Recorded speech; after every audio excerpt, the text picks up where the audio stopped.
Hello everyone, I am Dream Shakes and welcome to my list of survivors most to least difficult to play. Coming out the gate, we are going to start at the easiest with EGGMAN. EGGMAN is the easiest character to play in the game. You can't convince me otherwise of that. His shock is probably the easiest stun to get off in the game. His jetpack boost arguably could be hard to figure out where to use sometimes, but other than that, EGGMAN is super easy to play. His hitbox is the one concern you have with him, but otherwise he is probably the easiest starter character you could play. Coming in at number 7, we have Shadow. Shadow has the block, which yeah, that takes some skill to get off, but the dash is really simple and easy to use, and most shadows just rotate around the map anyways, standing in the corner. Shadow's a really easy character to play. Coming in at number 6, we have Cream. Now some people may argue that Cream is a hard character to play, but she's simply the team medic. She's constantly running around, healing people, backing off,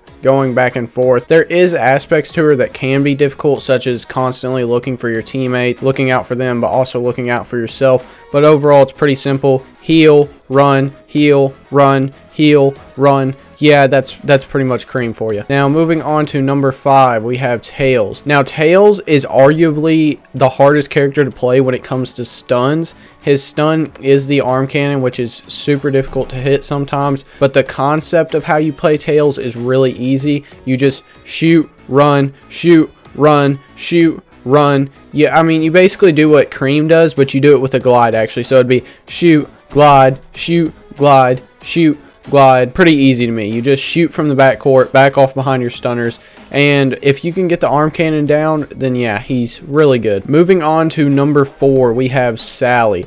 Now Sally, I feel like, is that perfect mix of protecting others as well as protecting herself. So you do have to constantly be on the move, making sure that you keep yourself safe while also keeping others safe with the give shield. You got to get the timing right and down on that, as well as know when to use it and when not to use it. So that aspect of her is definitely difficult at times. But other than that, surviving as her by herself is honestly pretty easy. The shield is super good, but it has a very long cooldown, but she still has the role even to make up for that. Overall, Sally is a very good character and she's not insanely difficult to play. Now we have Knuckles. Knuckles is the first character I have ranked as hard. He's definitely a character that you have to learn a lot about. First, he has the punch, which you got to learn the timing on that. You got to learn when Sonic's gonna go for fakes and jump, when he's not gonna go. You got to understand when to use your punch as Knuckles, and you also have to get the timing down with your block to be able to properly block and get away from Sonic.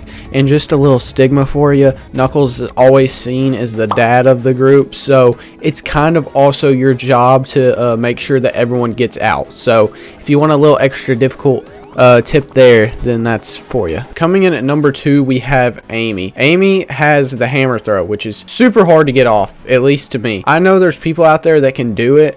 Like Lucky Doggo is crazy, bro. I don't know what Lucky Doggo has done to get so good with the hammer throw, but Lucky Doggo is crazy with Amy. Now, if you can perfect Amy, she is a great stunner.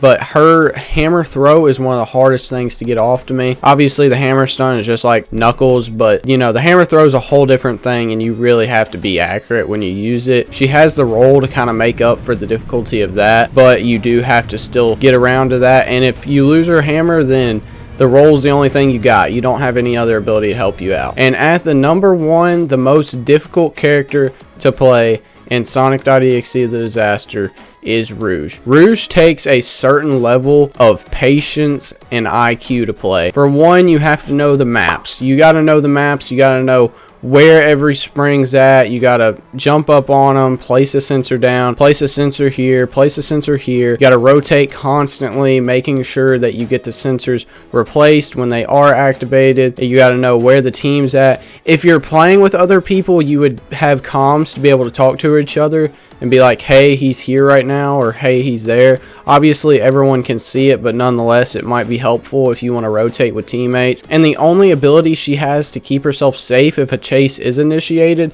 is the slide, which makes it extremely difficult to try and keep Sonic busy. I mean, you're relying fully on jukes in the slide to keep him busy. So Rouge is you know, she's hard to keep herself safe. She's constantly got to be helping others, and she's just ultimately that character that you have to know a lot about the game to be good at, and that's why you don't see many Rouge mains. Anyways, that is my list of most to least difficult survivors in Sonic.exe The Disaster. I hope you guys did enjoy this, and if you did, leave a comment and a like, and I will see you all in the next one.